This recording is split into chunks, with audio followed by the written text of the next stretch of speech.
Hello mga ka-master. Gagawa tayo ngayon ng rice cooker. So, ang issue nito, hindi umiinit yung kanyang heater. So, isasaksak natin.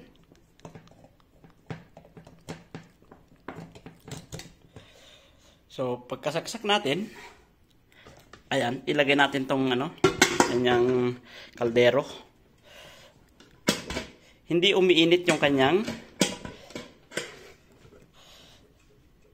So, nag-on yan. Wala kasing laman. So, ayan. Hindi umiinit yung kanyang heater. So, susolusyonan natin ngayon. Ang gagawin natin, bubuksan natin yan. Bubuksan natin.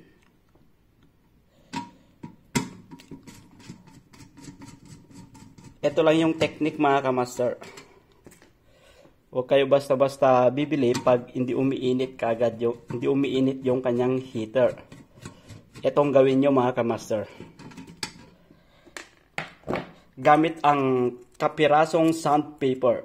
So, ayan. Tignan nyo sa loob. So, ito yung kanyang loob.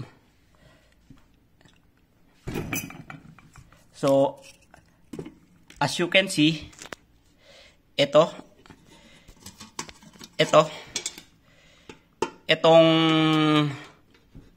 contact na to, may contact dyan, lilihain lang natin. So, ganito yan mga ka-master. Gamit yung ating sandpaper, ipasok lang natin yung sandpaper. Ito, yan.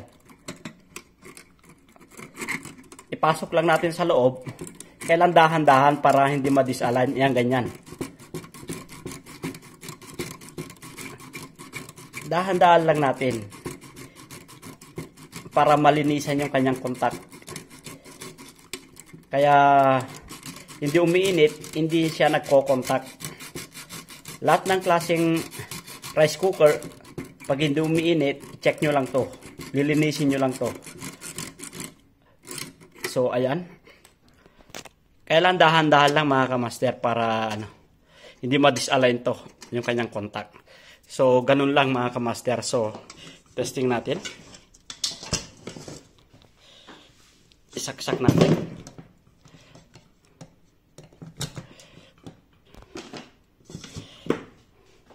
At ilagay natin yung kanyang kaldero.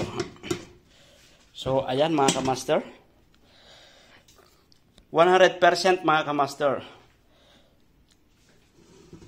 Gagana yung kanyang heater. Mag-iinit na yan. Balik sa normal. At huwag kayo basta-basta bibili kung yun lang yung sira. Gayahin nyo tong tricks na to mga ka-master. So, ayan, mainit na. Ayan, mainit na mga ka-master. So, ganun lang mga ka-master.